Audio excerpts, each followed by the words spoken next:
कि अमेरिका की जानिब से जो BLA है, मजीद ब्रिगेड है, उसको दहशतगर्द तंजीम जो है वो करार दिया गया है। इंडिया इन तमाम दहशतगर्दी को फाइनेंस करता है। जैसे कि इंडिया ऐलान भी कर चुका है इस बात का और ओपन कह चुका है कि हम करते हैं। मतलब है जो उनको सपोर्ट प्रोवाइड वो भी दहशतगर्द है। इसका मतलब इंडिया दहशतगर्द है, नरेंद्र मोदी दहशत और साबित हो। अब तो मोहर लग गई ना, स्टैंप लग गई ना।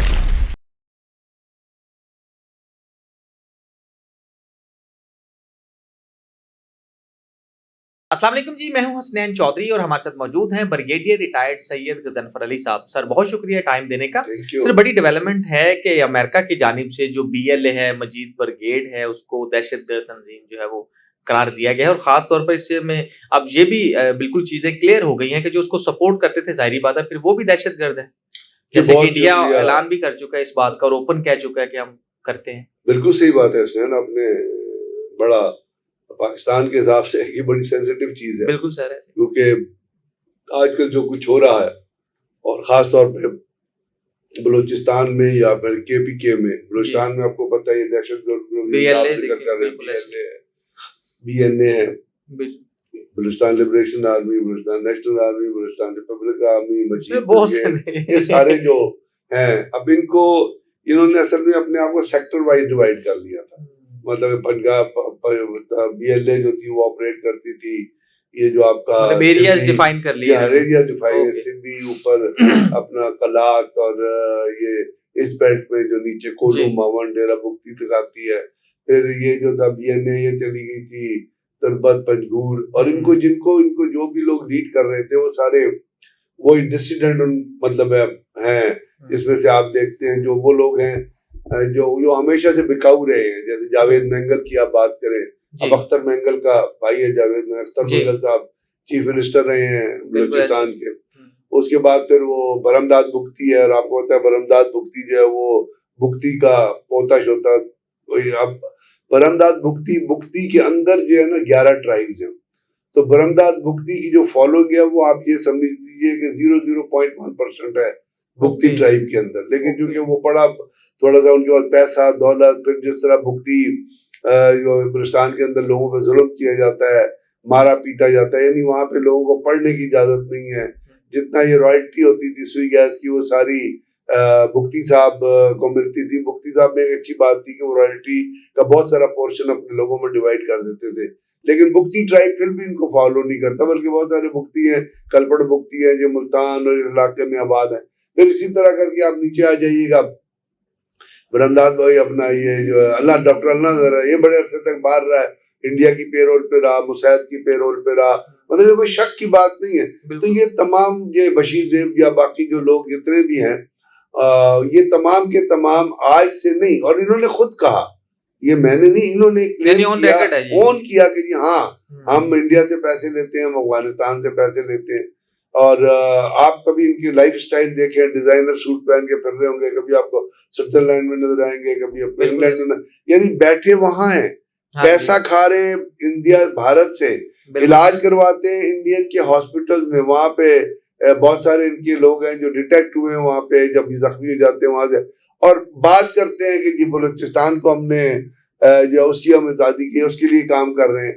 अब मारक बलोच जो है जो अभी लीड कर रही है, आप बताइए अगर तो वो पाकिस्तान के मेन स्ट्रीम के अंदर है तो जो 9 पंजाबियों को जो टारगेट किया गया, जो उतार के मारा गया, उसके ऊपर उसका कोई रिएक्शन या कोई आपने उसका वो ट्वीट या कोई उसका वो देखा कि भाई आखिर पाकिस्तानी सारे भाई भाई। इसका मतलब है कि अगर आप ये नहीं कर रहे, ठीक है आपके ग्रीवियंसेस हैं, मैं मानता हूँ, मैं उन ग्रीवियंसेस को डिनाई नहीं करता, क्योंकि बलूचिस्तान का आज जो इशू है उसमें बहुत सारा कसूर जो है वो हमारी इस्लामाबाद की हुकूमतों का है। और वो लेकिन सर वो चीजें तो बैठ के होती है ना, बातचीत के जरिए। मैं यही कह रहा था आपसे, और उसके अंदर आप देखेंगे कॉन्ट्ररी जाएंगे तो आप हैरान हो जाएंगे कि जनरल मुशर्रफ के जमाने में जितना बजट दिया गया था बलूचिस्तान को, उसमें से आधा बजट उन्होंने वापस कर दिया था। वो इसलिए कि वहां पे एक सरदारी सिस्टम ऐसा हुआ है। एक जुबैदा जलाल अपना एजुकेशन की मुशर्रफ के जमाने में, उसने सारा बजट जो है वो जेब में डाल लिया था और कोई एक टेढ़ी पैसा अपने इलाके में खर्च किया, कोई चाहते नहीं है कि इनके इलाके में। तो जब इन्होंने जो सरदारी सिस्टम था उसने बुनियादी तौर पे नहीं चाहा कि इनके इलाके में डेवलपमेंट हो, लोग पढ़े लिखे। अभी आपने देखा कितना बड़ा वाकया हुआ कि एक लड़की को जो है वो एक सरदार के कहने में मार दिया गया, ह्यूमन राइट्स वायलेशन। इससे बड़ी कोई जलालत हो सकती है? सरदार कौन होता है भाई किसी का चीज का फैसला देने वाला? एक लड़की की मर्जी है, उसने मर्जी से शादी की है, तो आप उसको शरीयत कोर्ट में ट्राई करें अगर आपको इतना ही दुख इतना ही हुआ। तो कहने का मतलब ये है कि ये जो हाई हैंडेडनेस सरदारों की रही है over a period of time, इसने बलूचिस्तान का बेड़ा गर्क किया। अब उसके अंदर देखिए सुई में अब कैडेट कॉलेज बना जी, वहां पे से बच्चे पढ़ने आते हैं, वो बहुत प्रोग्रेस कर रहे हैं। इस साथ आप देखिए तुर्बत में पंजूर में जनरल मुशर्रफ के जमाने में सड़कें बनाई गई, वहाँ पे डेट्स बहुत क्वालिटी की होती है। जी हाँ, वहाँ पे खजूरें बहुत अच्छी, आप गए हुए हैं, वहाँ पे खजूरें बड़ी अच्छी होती है, तो वहाँ पे डेट्स की प्रोसेसिंग की फैक्ट्री लगाई गई। इसी तरह जितनी सड़कें गवादर जो डेवलप हो रहा है, उसका जो कोस्टल हाईवे डेवलप हो रही है, और अगर गवादर डेवलप हो जाता है और वहाँ पे दहशतगर्दी, तो ये जो मारंग बलोच जैसे लोग जिनका ये अपना वो मिसिंग पर्सन, ये सारा खत्म हो जाएगा, बिकॉज लोग मेन स्ट्रीम में आ जाएंगे। हाँ, हमारी डेवलपमेंट होगी, गवादर होगी, तो जॉब्स लोकल मिलेंगे ना, वो मेन स्ट्रीम में माशी तौर पे। हमारी हुकूमतों की बेहिसी ये है कि अब गवादर है ना, वहाँ पे इतनी बढ़िया, आज तक वहाँ पे साफ पानी का कोई प्रोजेक्ट नहीं लगा। ये गलती बल्कि सर वहाँ पे मैं बताता हूँ कि मेरे दोस्त हैं जर्नलिस्ट, और वो बताते हैं कि अच्छे खासे पैसे जो है वो बजट के लिए मिलते हैं, पानी के लिए खास तौर पे बात करें। गवादर का आज तक वो खा पी गए, कुछ नहीं बना उसका पानी, कुछ भी पानी जो है वो पिंडी से वो कराची। तो मेरा कहने का मतलब कि गलतियां तो हैं हुकूमतों की, लेकिन वो गलतियां उस तरह की अंडर डेवलपमेंट आपको पंजाब के फॉर फ्लंग में नजर आएगी, आपको केपीके में भी नजर आएगी, आपको सिंध के अंदर आप चले जाएंगे, उमरकोट से आगे चले, पीपल्स पार्टी ने तबाह करके रख दिया सिंध को, वहां भी इतनी डेप्रिवेशन है। लेकिन इसका ये मतलब तो नहीं है ना कि आप हथियार उठा के कहें। आपको मेन स्ट्रीम में जितने भी लीडर हैं इनको दे शुड कम।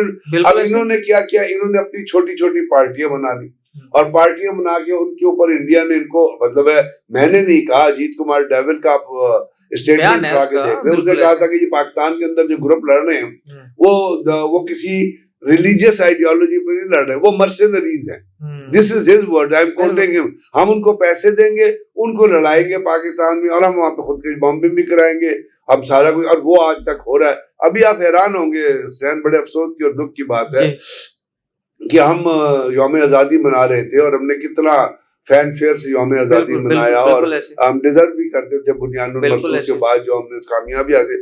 लेकिन उसके साथ साथ आपके केपीके में 6 जगह पे टेररिस्ट अटैक हुए, बल्कि लाहौर पेशावर से बाहर हसन खेल का एक थाना है, वहां पे 3 घंटे हमारी पुलिस के 6 जवान जो है वो दहशतगर्दी का मुकाबला। तो कहने का मतलब है ये दहशतगर्दी अब 14 अगस्त को क्यों हो रहा है, ये इंडिया ने, जाहिर बात है उनको दुख तो है ना, अब इंडिया की अच्छा खासा अफगानिस्तान की जो इंटरम हुकूमत है उसने पाकिस्तान को यौम आजादी पे मुबारकबाद दी थी, लेकिन जो दूसरा उसके अंदर जो ग्रुप है नेशनल अपना रेजिस्टेंस ग्रुप जो है, अहमद शाह मसूद जिसको लीड कर रहा था, उन्होंने पाकिस्तान को, अमेरिका में होते हुए उन्होंने पाकिस्तान को मुबारकबाद दी और कहा जी हम मेन धारे में अब अफगानिस्तान की इंटरम हुकूमत ने क्यों नहीं मुबारकबाद दी? इसलिए कि वो सपोर्ट कर रही है इन दहशतगर्द ग्रुपों को जिनका नाम आपने लिया, BLA, BRA, BNA। लेकिन लिंक तो सारे इंडिया की तरफ जाते हैं ना, इंडिया से अफगानिस्तान और अफगानिस्तान से इस तरह वो सारे लिंक है ना, बना हुआ है ना, नेक्सस बना हुआ है। रॉ का और मुस्तैद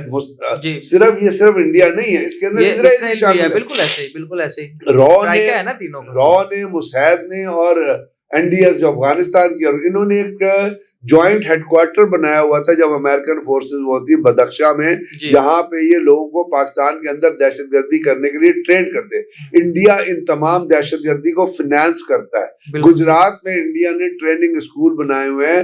राजौरी में जब बुनियानुल मरसूद में आपने जिस ट्रेनिंग सेंटर पे बम मारा था, वहां पे BLA के और BNA के टेररिस्ट ट्रेंड होते हैं। जितने मिसिंग पर्सन है उसमें 80% वो लोग हैं जो जाके इन तंजीमों में शामिल लोग हैं। जो मजीद भी है ना, जो हमने टेररिज्म अटैक्स में जो मारे गए, तो बाद में वो सारे के सारे जब आपने उनके DNA देखे वो कौन लिख रहे हो, बाहर इंडिया के, अमेरिका के पास ये तमाम इंफॉर्मेशन मौजूद है, और पाकिस्तान बड़े अरसे से इनकी जितने शवाहिद भी दे चुके हैं ना, कई दफा वो UNO में भी दे रहा था, अमेरिका को भी दे रहा था, अमेरिका की कांग्रेस अंदर भी दिए, अमेरिका के लीडर जो उनको कहा कि देखिए ये चीजें अब हैं जो पाकिस्तान के अंदर दहशतगर्दी फैला रही है और इससे पाकिस्तान स्टेबल नहीं रहा। अब अमेरिका ने रियलाइज किया, इसलिए कि उसकी वजूहत भी है, उसकी ये कि अमेरिका के पाकिस्तान के साथ ताल्लुकात बढ़ रहे हैं और अमेरिका ने कहा है कि हम पाकिस्तान के अंदर ना जाकर आके ऑयल एक्सप्लोरेशन करें। अब वो कौन सी कंपनियां आएंगी, इन्वेस्टमेंट करेंगी, ऑयल एक्सप्लोरेशन करेंगे। फिर उन्होंने कहा कि ये हम